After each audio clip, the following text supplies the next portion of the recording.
Trevor Noah and Samantha discussed the confirmation of the controversial new Attorney General and the treatment of Elizabeth Warren. Late-night hosts took aim at the recent developments in the White House, from the confirmation of Jeff Sessions to the Nordstrom controversy. On The Daily Show, Trevor Noah discussed the furor surrounding Elizabeth Warren being silenced when she tried to read a letter from Coretta Scott King. "This is the absurdity of the Senate," he said. Mitch McConnell is attacking Elizabeth Warren for attacking the integrity of Alabama Senator and Attorney General nominee Jeff Sessions only because she is reading a letter that Dr. King's wife wrote criticizing Sessions blocking black people's voting rights. And that is apparently against the rules.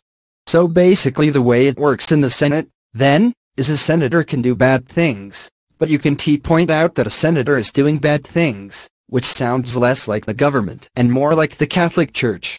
Noah then spoke to Warren herself, and while he insisted that the story had benefited her in a potential 2020 campaign, she believed that the most rewarding outcome was that more people were now reading the letter. "It has helped us have a better democratic conversation," she said. Noah also spoke about Nordstrom's decision to drop Ivanka Trump's failing fashion line, a choice made because of poor sales that some believe is associated with her father's policies. "For someone who would have won the popular vote, it sure seems like Trump is unpopular," he said.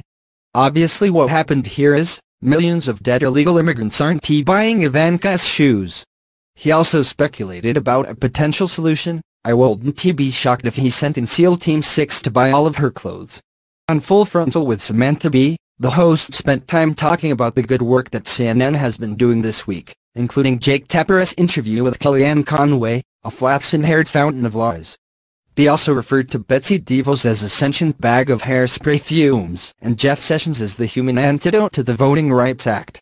She also played footage from CNN's debate between Bernie Sanders and Ted Cruz on the future of healthcare, a battle between the socialist and the Slitherian.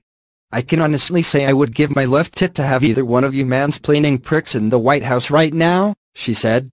He also discussed Trump's decision to restrict funding to sanctuary cities and the absurd way that Fox tends to cover them. For the attentive Fox News viewer, sanctuary cities are dystopian hell pits of lawlessness where hordes of non-English-speaking illegal immigrants roam the streets at night eating stolen tacos and murdering as many people as they want with no consequences whatsoever because crime-loving liberals swoop in to save them from punishment, she said.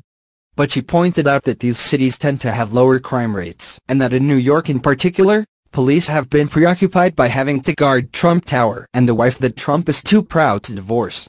She went on, "Threatening to withhold money from sanctuary cities makes as much sense as Macaulay Culkin's parents trying to dock his allowance." On The Late Show, Stephen Colbert started by also taking aim at Jeff Sessions, referring to him as Trump's Attorney General and baby grandpa hybrid.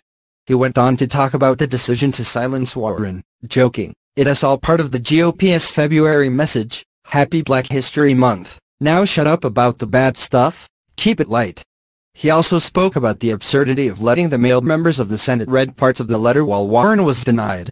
"These days a black person can get their message heard even when a white person is saying it unless that white person is a guy," he said. He also joked about Ivanka Trump's failing brand and Nordstrom's decision to stop selling her clothes. Evidently not a lot of women wanted to buy clothes that would make them attractive to their fathers. He praised CNN's Jake Tapper for his interview with Kellyanne Conway, Cruella de Vil's less popular sister. Tapper took her to task for the many falsehoods that Trump has been spouting, yet Conway said it is important to remember the many true things he has said. "It is like, excuse me, officer, there are many times that I drive when I am not drunk," Colbert said. On Late Night with Seth Meyers, he referred to the Nordstrom troubles and claimed, AutoZone also announced they'll no longer carry Eric and Donald Jr.'s hair grease. He then referenced another protest by New York students against Trump. "Is protesting just going to be a part of our daily lives now?" he asked. "How do you think Michelle Obama feels that Trump has gotten more kids outside in 19 days than she did in 2 terms? She devoted 8 years to getting young people exercising. Without even trying, Trump has them walking 100 city blocks a day." He detailed the latest indication that Americans are failing to support their new president. The latest polls show President Trump has an approval rating in the low 40s, which means he is probably about to dump it for one in the low 20s, he said. He also joked about a recent revelation about Trump's sleeping patterns. In a recent interview, President Trump revealed that he has only been sleeping 4 or 5 hours a night, while Ben Carson has still been getting a solid 24, he said. On The Tonight Show, Jimmy Fallon continued the Nordstrom theme, while Trump is tweeting about a department store. A lot of people are wondering what the return policy is for presidents. He also brought up the controversial travel ban and Trump's continued defense of it. Earlier today he defended the ban by saying even a bad high school student would support it. Then Betsy DeVos said, "Thanks to me, we'll have plenty of those," he said.